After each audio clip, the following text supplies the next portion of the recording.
मध्य पूर्व में ईरान और इजराइल के बीच तनाव अभी भी बेहद गंभीर बना हुआ है। युद्ध को लेकर अमेरिका की सीजफायर भूमिका और हॉर्मुज डमरू जो है वो तनाव ने पूरी दुनिया को यहाँ पर जो है चिंता में ला दिया है। अंकुर, बिल्कुल कोमल, यहाँ पर साफ तरीके से कहा जा सकता है कि जैसे अमेरिकी राष्ट्रपति जिस तरीके से बयान देते हैं, डोनाल्ड ट्रंप साफ तौर पर बयान देते हैं, और ईरान का रवैया जिस तरीके से दिखता है, और इस बीच बड़ी खबर ये भी सुनने में आ रही है कि पाकिस्तान को अब तेल की कमी का सामना करना पड़ रहा है, और अब पाकिस्तान जो है रूस से तेल खरीदेगा। और रूस किसका दोस्त है? रूस दोस्त है भारत का। लेकिन ये भी कहना गलत नहीं होगा कि रूस जो है वो कहीं ना कहीं अपने व्यापार को सबसे सर्वोपरि रखेगा। हालांकि रूस की तरफ से ये भी बयान आया था कि अभी कुछ समय के लिए रूस किसी भी देश को तेल नहीं बेचेगा, लेकिन अब पाकिस्तान की मुसीबत को समझते हुए शायद रूस जो है पाकिस्तान को तेल बेच सकता है। लेकिन फिलहाल यहां पर मध्य पूर्व तनाव की बात करें तो डोनाल्ड ट्रंप ने तो साफ तरीके से ईरान के जितने भी प्रस्ताव आ रहे हैं एक करके सबको नकार रहे हैं, और एक तरीके से साफ तौर पर वो कह रहे हैं कि ये सारे के सारे जो प्रस्ताव है वो अस्वीकार्य हैं। और डोनाल्ड ट्रंप सीधे तरीके से बस यही चाहते हैं कि ईरान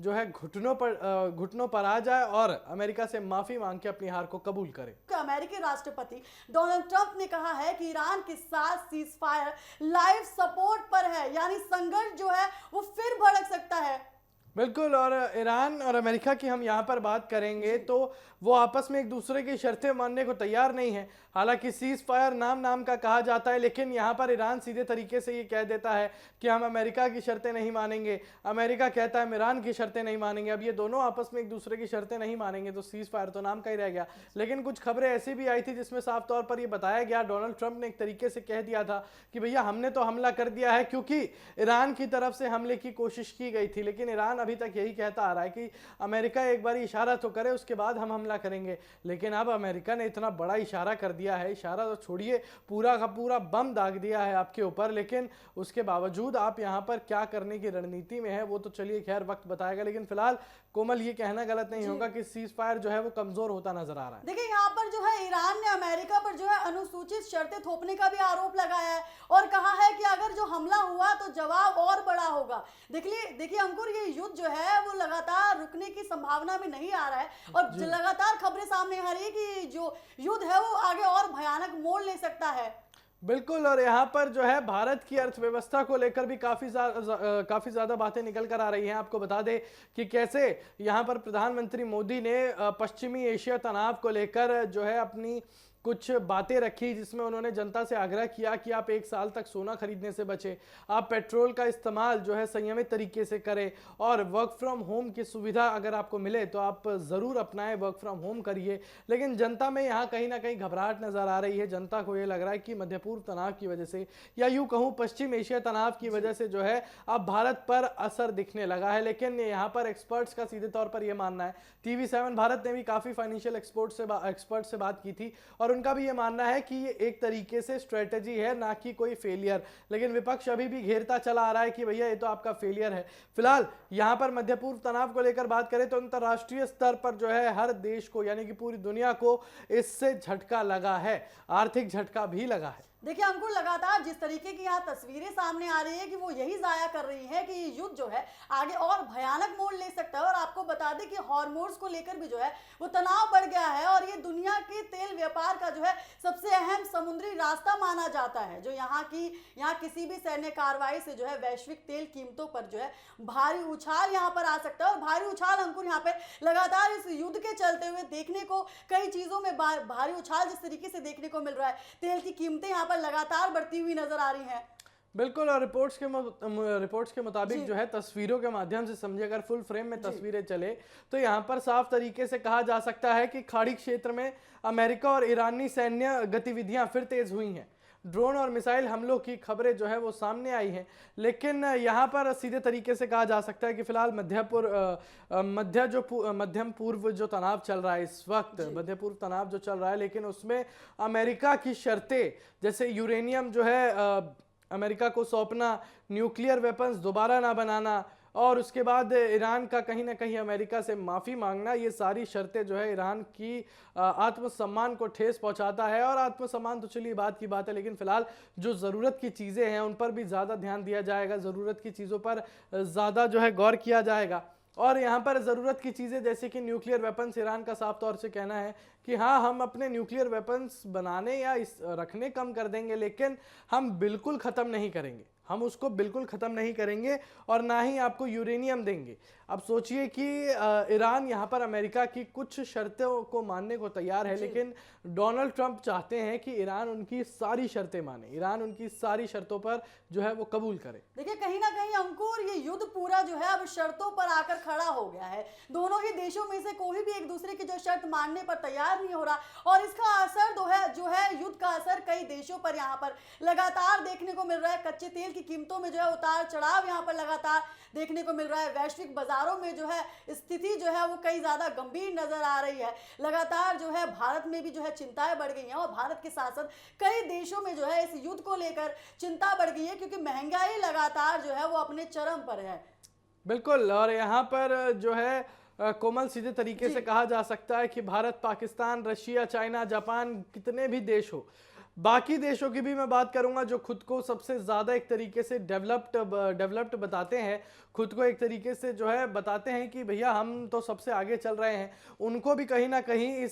आर्थिक दिक्कतों का सामना करना पड़ रहा है। चाहे अमेरिका की बात करते हैं, बेशक अमेरिका यहाँ फ्रंट फुट पर खड़ा होकर लड़ रहा है, लेकिन अमेरिका भी यहाँ मुंह की खाती हुई नजर आ रहा है। अमेरिका के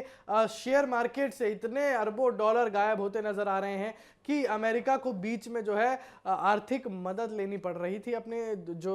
पड़ोसी देश हैं, पड़ोसी देश कहूँ या दोस्ती वाले देश कहूँ, जिनसे अमेरिका की साठगांठ काफ़ी अच्छी बताई जाती है, उनसे कहीं ना कहीं डोनाल्ड ट्रंप को पैसे लेने की नौबत आ चुकी थी। देखिए अंकुर, यहाँ पर सोचने वाली बात यह है कि दोनों ही देशों की आर्थिक स्थिति यहाँ पर जो है खराब होती नजर आ रही है, और उसके बाद भी दोनों देशों में से कोई भी पहल करता हुआ नजर नहीं आ रहा है कि इस युद्ध को यहीं रोका जाए, जिससे जो आर्थिक स्थिति में सुधार हो। तो दोनों देशों में से कोई भी देश इस पर विचार करता हुआ नजर नहीं आ रहा है। हालांकि उनको नुकसान हो रहा है, वो ये नुकसान जो है वो बर्दाश्त कर रहे हैं, लेकिन किसी भी तरीके से ये नहीं चाहते कि ये युद्ध रुक जाए। देखिए, कहना गलत होगा कि दोनों देशों में से कोई विचार नहीं कर रहा, विचार दोनों देश कर रहे हैं, प्रस्ताव दोनों देश रख रहे हैं। बस फर्क इतना है कि दोनों में से कोई भी देश, चाहे ईरान की बात हो चाहे अमेरिका की बात हो, कोई भी शर्तें मानने को तैयार है ही नहीं। कोई भी, अमेरिका नहीं चाहता कि ईरान की शर्तें माने, ईरान नहीं चाहता कि अमेरिका की शर्तें माने। दोनों को एक दूसरे की शर्तें जो है वो खल रही हैं, दोनों को एक दूसरे की शर्तें डरा रही हैं। तो इस वजह से जो है यहाँ पर सीज फायर का मुद्दा और गर्माता चला जा रहा है और सीज फायर कटता हुआ नजर नहीं आ रहा है। देखिए यहाँ पर अमेरिका लगातार ये दावे करता हुआ नजर आ रहा है कि बातचीत जो है अभी जारी है। बातचीत को लेकर लगातार अमेरिका यहाँ दावे कर रहा है, लेकिन अगले पल तस्वीरें जो है वो युद्ध की आती है कि युद्ध जिस तरीके से यहाँ पर लगातार चलता हुआ जा रहा है, अभी जो युद्ध है वो पूरी तरह खत्म नहीं हुआ है। अमेरिका, ईरान और इजराइल के बीच जो है बातचीत जारी है, लेकिन जमीनी हालात जो है वो बेहद तनावपूर्ण बने हुए हैं, और किसी भी समय जो है बड़ा सैन्य कदम यहाँ पर जो है हालात को और गंभीर यहाँ बना सकता है। देखिए खबर यही है कि अभी भी कोई नई खबर नहीं आई है कि ये युद्ध जो है रुक सकता है। हालांकि अमेरिका लगातार यहाँ दावे कर रहा है कि बातचीत जारी है, लेकिन उसके बाद ऐसी तस्वीरों का आना कि जो युद्ध है वो लगातार बढ़ता हुआ जा रहा है, लगातार ये युद्ध होता हुआ जा रहा है, तो अपने आप में ये गंभीर सवाल है कि आखिर दोनों ही देशों की आर्थिक स्थिति भी यहाँ खराब होती जा रही है, तब भी जो है ये युद्ध क्यों नहीं रुक रहा। लेकिन देखिए कोमल, यहाँ पर सीधे तरीके से कहना गलत नहीं होगा कि इस वक्त मध्य पूर्व तनाव, या चलिए पश्चिम एशिया तनाव की बात करते हैं, पश्चिम एशिया तनाव में डोनाल्ड ट्रंप नहीं चाहते कि वो एक भी कदम पीछे करे। अगर डोनाल्ड ट्रंप एक भी कदम पीछे करते हुए नजर आएंगे तो उनको लगेगा कि उनकी बेइज्जती हुई है। हालांकि अमेरिका की जनता उनको नहीं पूछ रही है, अमेरिका की जनता उनको नहीं मान रही है, तो अमेरिका की जनता को क्या ही लगेगा कि यहाँ पर डोनाल्ड ट्रंप को एक तरीके से लग रहा है कि भैया अभी सत्ता में मैं हूँ, सत्ताधारी मैं हूँ और आगे भी सत्ता में रहूंगा, और अगर अब मैं पीछे हट गया तो बेइज्जती तो होगी, सत्ता जो हाथ से जाएगी सो अलग। लेकिन यहाँ पर डोनाल्ड ट्रंप को शायद ये भी समझना चाहिए था कि यहाँ पर अगर उनको सत्ता ही चाहिए, सत्ता के लोग ही चाहिए, तो यहाँ पर उनको जनता की कुछ ना कुछ तो सुननी पड़ती, कुछ ना कुछ तो करनी पड़ती। लेकिन डोनाल्ड ट्रंप यहाँ पर अपना रवैया बिल्कुल अलग करते नजर आ रहे हैं। डोनाल्ड ट्रंप एक तरीके से इसको पर्सनल अटैक मानकर जो है वो चलते नजर आ रहे हैं। वो अमेरिका की भलाई बाद में देख रहे हैं, पहले अपनी भलाई देख रहे हैं, पहले अपना आत्मसम्मान देख रहे हैं। और अगर कोई नागरिक की बात करिए, चले अगर कोई राजनेता अपनी जो है आत्मसम्मान को अपने देश से ऊपर रखता हो तो जनता का नाराज होना तो बनता है। इसलिए उनके खिलाफ जो है इतनी नारेबाजी की गई, प्रोटेस्ट किए गए। देखिए, अमेरिका की जनता जो लगातार है डोनाल्ड ट्रंप के ऊपर जो है कड़ा रुख अपनाती हुई नजर आ रही है। देखिए, युद्ध लगातार चल रहा है तो अमेरिका की जनता पर जितना ज्यादा असर पड़ रहा है, और उसके बाद भी जो है डोनाल्ड ट्रंप जो है इस युद्ध को रोकना नहीं चाहते। कहीं ना कहीं वो शर्तों को यहाँ पर लगातार जो है वो शर्तें रख रहे हैं, और ईरान भी जो है इन शर्तों को मानता हुआ नजर नहीं आ रहा। ईरान ने भी साफ तौर पर कह दिया है वो किसी भी तरीके की जो है वो शर्त नहीं मानेगा। तो कहीं ना कहीं ये दर्शा रहा है कि दोनों ही देशों को एक तो आपस में भरोसे की कमी है यहाँ पर, और कहीं ना कहीं जो है पूरा विवाद अब शर्तों पर आकर खड़ा हो गया। देखिए, अमेरिका ने तो साफ कह दिया है कि ईरान अगर शर्तें मानेगा तो कहीं ना कहीं ये युद्ध रुक सकता है। और अभी जो तस्वीरें सामने आ रही हैं वो किसी भी तरीके से ये नहीं बयां कर रही है कि ये युद्ध जो है वो रुक सकता है। बिल्कुल, ये युद्ध कब रुकेगा कब नहीं, ये तो चलिए बात की बात है, लेकिन मध्यस्थता को लेकर यहाँ पर जितनी बातें हो रही है, पाकिस्तान की बात करूँ चाहे कुवैत की बात करूँ, ये जितने भी देश है अपने आप को मध्यस्थ बताते हैं, मध्यस्थता की बात करते हैं, वो कहीं ना कहीं अब जो है असफल होते नजर आ रहे हैं। अगर हम साफ तौर पर ये बातें समझे कोमल, तो ये कहा जा सकता है कि मध्य पूर्व तनाव अभी भी खत्म होने के मूड में नहीं है, और प्रधानमंत्री मोदी का ये बयान जिसको लेकर भारत में इतनी राजनीतिक हलचल हो रही है, हम उस पर भी आएंगे, लेकिन ये समझना फिलहाल जरूरी है कि जितनी भी यहाँ पर चीजें हैं वो अपने आप में और जटिल बनाती जा रही हैं, और चीज़ों को और जो है समाधान निकालने में मुश्किल होता जा रहा है। हालांकि ये कहा जा सकता है कि कभी भी ये युद्ध खत्म हो सकता है, क्योंकि अब आप याद करिए कि एक वो रात थी जब डोनाल्ड ट्रंप ने बयान दिया था कि मैं चाहूं तो एक रात में एक सभ्यता खत्म कर सकता हूं, मैं चाहूं तो एक रात में पूरा देश खत्म कर सकता हूं। लेकिन उसके अगले ही दिन जब सीज फायर का मुद्दा उठा था, तो उसके बाद ईरान उनका भाई बन गया, ईरान उनका दोस्त बन गया। तो कहीं ना कहीं अगर हम तस्वीरों के माध्यम से यहाँ पर पूरे तरीके से समझे, तो ये कहा जा सकता है कि सारी चीज़ें जितनी भी चल रही हैं इस वक्त, वो